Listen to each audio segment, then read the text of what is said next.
And there it is, joining one tree to the other here. The vine snaking all the way down here. So it comes down the tree.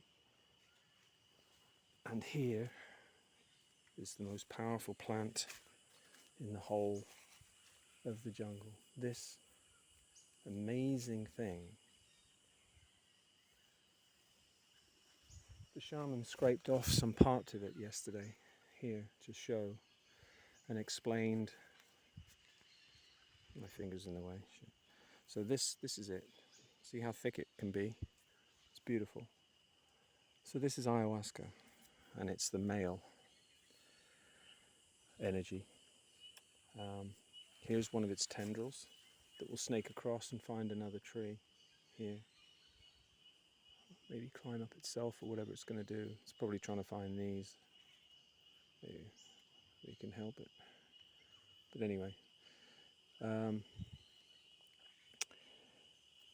So apparently it comes in 4 different colours, like red, yellow and white. And how much of the bark is left in the brew means it's more bitter. The less bark that's in the brew means it's a little bit sweeter.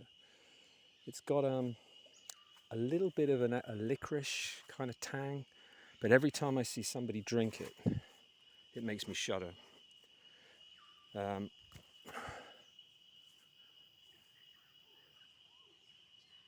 it doesn't hurt the tree, it doesn't strangulate the tree that it climbs. It just uses it to climb and continue its journey.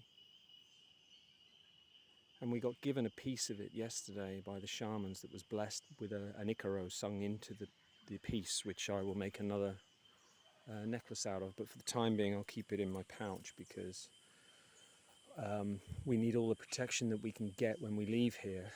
Claudio described it as a spiritual coat of paint that needs to dry. And we need at least 2 weeks before really, we can start with a little bit of sugar and a little bit of salt in food, but like he said, just feel your way with it. If it doesn't feel right, then it's wrong. And it's the same with anything. Everything has to be in moderation, from internet to TV to associations with people to everything, just all in moderation. And particularly any sexual activity at all for a month, because of the energies that are involved, especially sex with somebody else, because the exchange of energies obviously is extremely intense, and you have to avoid that, because you have to cement the energies and let them fix within you for the magic to be sealed and complete, because ayahuasca keeps working in your system. So here's the 2 snakeheads you've probably noticed, and the entrance to the gateway.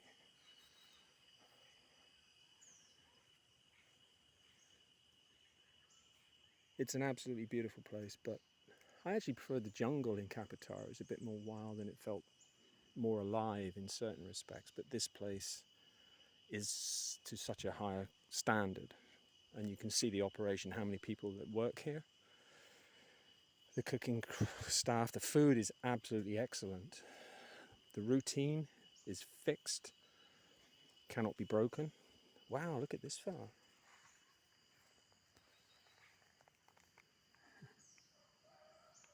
I wonder if that's the big sting on his tail.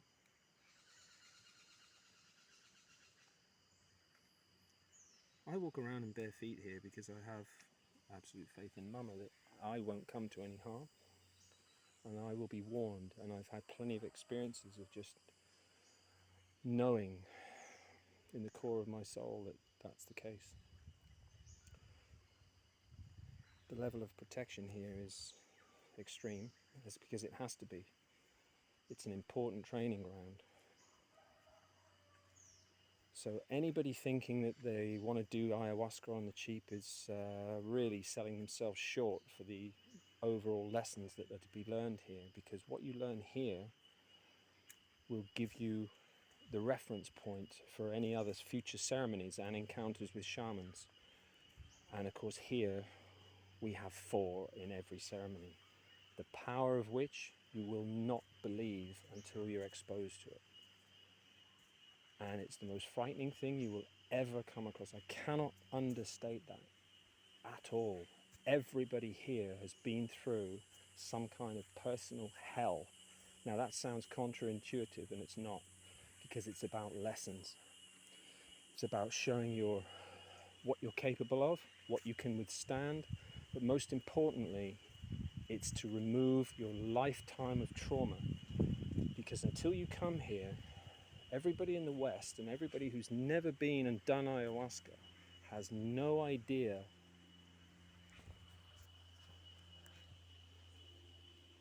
and this is important, has no idea of how dirty you are. The level of toxicity in the human animal in the Western world has to be experienced, to be seen and felt and understood in the core of both your body, your mind, your soul. Everything that you've experienced in life in the Western world is tainted by the essence of you-know-who. And I don't mean you-know-who in the biblical sense, that's just a name. What he is, as I was shown, and nobody else here has spoken about him, and I don't think they've been introduced. But because of what happened at Kapatari was so extreme, I had to be introduced to Mama, because otherwise I wouldn't have been able to cope with it, or I wouldn't have been able to walk away from that situation. I'd have probably just put it down to a really scary event of a possession, an exorcism, and blamed it on afterwards, in retrospect, with doubt, because I have had those doubts since Kapatari many times. That, oh, could it just have been, the effect of a really strong hallucinogenic? But it kept coming back, the same argument kept coming back. I had these conversations many times with Bianca to reinforce it. We all know what we saw there, and it keeps coming back to it. So it was real. The proof being that David wasn't taking ayahuasca, the facilitator, and he experienced it all too. So it's not the drug, it's real. But here, it's the next level, in many senses of the word. It's the next level in terms of unshakable faith for me. There is no doubt anymore. And being introduced on the fourth ceremony to some equivalent of, I don't know the Indian gods, but some kind of, I guess, Kali or Shiva or something of complete force and power. Not malevolence though, but a healing power that has no mercy. And of course in ayahuasca, you don't get to leave. Once you've drunk that cup, you're there for the duration, because you cannot get out. And there's a reason for that. It's to show you what you can take. And everybody has had the experience where they got close to where they thought they were losing their mind and they couldn't control themselves, or just that was it, they were going to be gone. But you don't. That's why you're trained here at each stage for what you're going to experience in the next.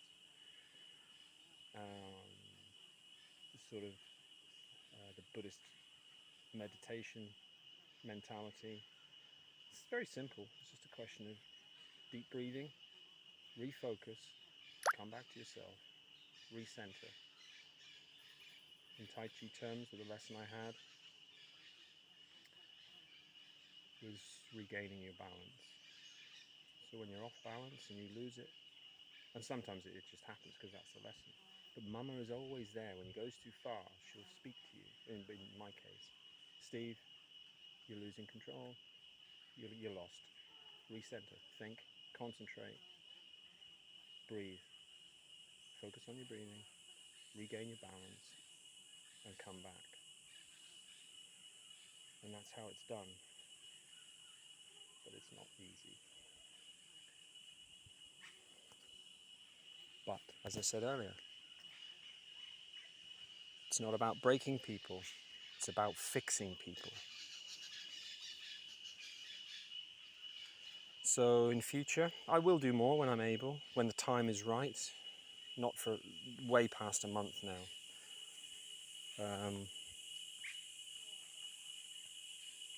You cannot have, it's not good to have too much ayahuasca because the period of integration is extremely important.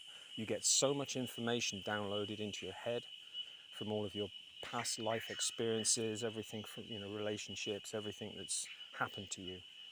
You get to analyze that in a blink of an eye, and as soon as a question is asked, it's answered. And a lot of it you know yourself, but you just haven't integrated it in an appropriate format. And when the realizations happen, often you're smiling because especially in the last ceremony, which was the hardest of all because it was about love,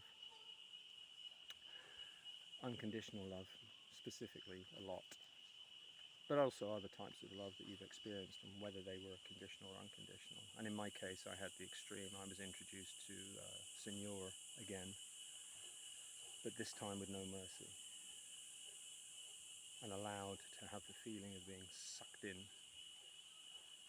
to the black hole that is him, and a physical sensation. But on ayahuasca it was very much both a physical and a spiritual sensation of just being trapped inexorably in a black hole of negativity, being sucked into destruction. And then Mama pulled me back and said, now do you understand why you can't speak to him again? I was allowed once the previous night at the introduction, and I was allowed some dialogue, and he spoke to me and said, because you're new here, boy, I'll allow that.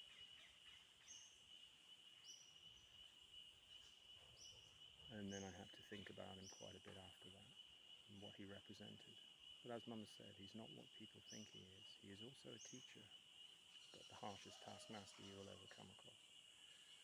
Mama's different.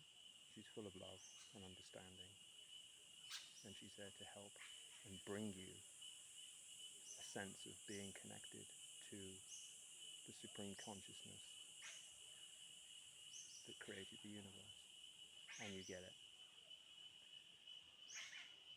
It's not an easy journey. I was shown all my past relationships, well, the ones that were important, that contained aspects of love that I didn't recognize at the time. Even the bad ones. Oh, that's not fair. None of them are bad. They're all a life's lesson, right? But the ones, specifically the moments where people were showing me and giving me love, but because of my damage and my distrust, I couldn't see it for that. And then when the realization happens, sometimes, it's funny. So there was a few times where you do smile and have a laugh because you just, oh my God, I couldn't see it. Why? I just, oh shit, I couldn't see that. It was right in front of my face and I couldn't see it for what it was. But the most important thing about it was what unconditional love is, and just as importantly, the effect and the just totally destructive effect of lack of love. And that means the lack of unconditional love, particularly in my family, because none of us had it with my mother. And that's the same story for nearly everybody here. Misguided mothers and fathers. They appear to give love, but it's not unconditional love. And unconditional love is self-defining. There are no other words to describe it. It's because there's no need. It's defined in terms of itself, and that's how you know it's real. So, and that was the end of the week. And a sort of a summary, but there's so much more. There's so much more. You cannot believe what you will go through in 11 days in this place. But maybe I'll do more videos on that because more and more integration takes place and more realizations occur. There's so much. I haven't had a chance to write up the last day, but in some ways, yesterday's ceremony, the night before yesterday, because we just didn't have time. There was a lot to do on the last day. And so we've only got a couple of hours left, and then we leave. We go back to Iquitos, and maybe some of us will meet tonight for a meal in one of the cafes, because I have to continue the ayahuasca diet for a month, 2 weeks minimum, and stay away from some very strong energies that are around the cafes, because you get all the taxi drivers, and there's some, like Claude said yesterday, be very careful, because just feel your way. There are some shamans out there even who are bad, and they will try and take the beautiful gift that you have been given. They will see the beauty in you, and before this spiritual paint job dries, it's possible that you can come across these people, and if they see it, they might want to try and take it, because it does happen. I know that most of you will be thinking, Steve, you've just had a revelatory experience because of your drug experience. Yeah, well, if you think that, then you're cynical about it. In fact, no, it's not for me to say go and try it for yourself, because that's not the way to approach it, because it's very serious. Only those that are called are ready. Not the egotistical types at all, not those still with any addiction or affliction that they're not prepared to ditch in the process leading up to coming on an ayahuasca journey, because you need a lot of preparation before.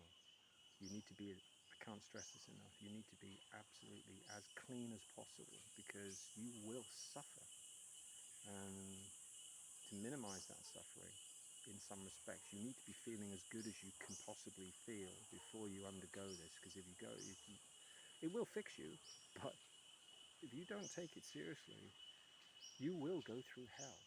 And I mean, things about hell, words are just not sufficient. Language is insufficient with spirituality. Because there's things that are in you in a spiritual, physical, and emotional sense that you're not even able to recognize until they happen. You won't believe what's inside your body, or inside yourself, your whole being, and how that can manifest when it's being purged. You won't believe it, because you've never experienced it. You've accumulated it slowly over a lifetime. And how it comes out, as it has to come out in a relatively, or a very short space of time. You're talking a week or two's treatment that's trying to expunge as much as possible of all the negative stuff you've ever come across in your whole life. And the older you are, the harder it is, because the more ingrained it is. But also, it's a question of degree, because age isn't necessarily important, because obviously a lot of very young people can suffer horrendously in a very short space of time. And we had that with young Mary. She's 25, but she looks younger. And I was drawn to her. I haven't even spoken to her, because her condition was such about not being able to create relationships, because she had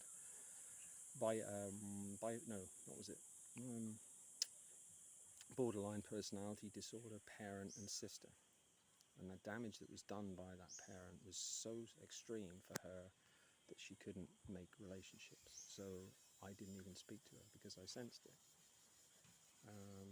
And me looking at her, trying to read her, obviously made her very uncomfortable.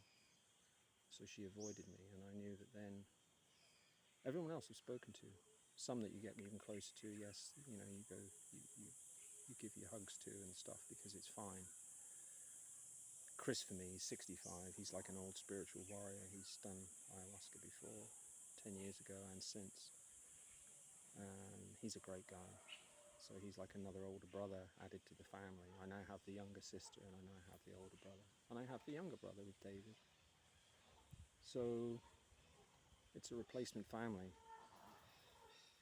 But what people who watch this who know me, well, you don't know me. Not anymore.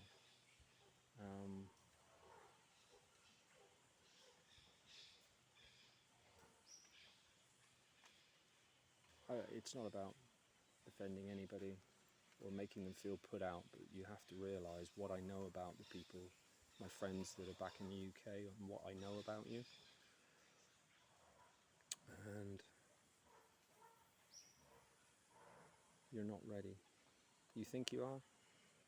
You think you have an aspect of spirituality, which everybody does. But it's based on ego. And it's not genuine. Not as genuine as it should or could be. But if you have the calling, you will know. But you have to clean yourselves up. I said before I left to some people, true spirituality isn't found in the bottom of a bottle or lighting a spliff. It's an illusion of spirituality. It's not true spirituality. You only learn that when you come here. And you'll go, yeah, that's just an elitist thing because you've been through something. Well, that's not true either. It's not about elitism. It's about connection and about oneness. And being complete. And everybody who's drinking, for whatever reason, or taking any drugs for escapism, you're not complete, are you? And you know you're not. But before you come here, that has to stop for your own benefit. But when I write all this up and send it to various people, some won't like it. And there's the first. And if you don't like it, what does that mean? What does it point to? The truth hurts, right? The journey never ends either. Everybody, just by being human, you're tainted. It's just the way it is. It's a continuous process of continuous cleansing. You're never clean, completely clean, until you're at the realms of, a Tibetan monk,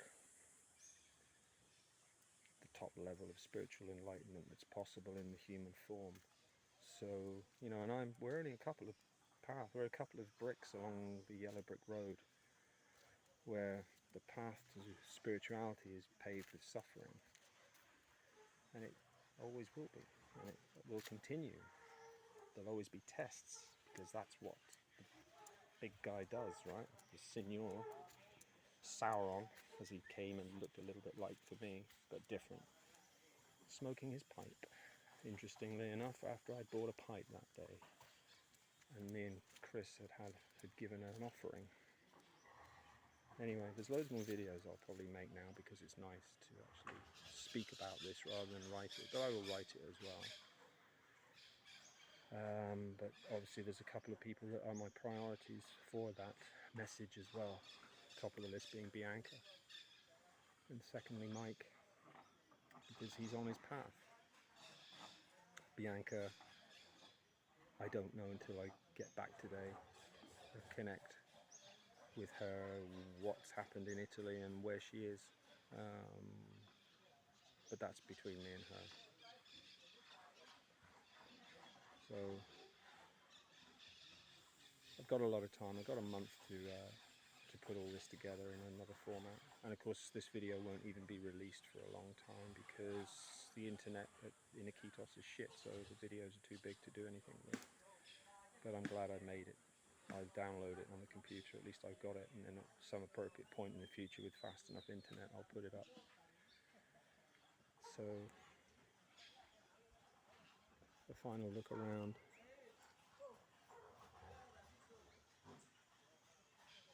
To my beautiful, absolute beloved jungle that is absolute home to me. I never knew that I would have such a draw to the Amazon until I came on this journey. A beautiful big condor or eagle up there.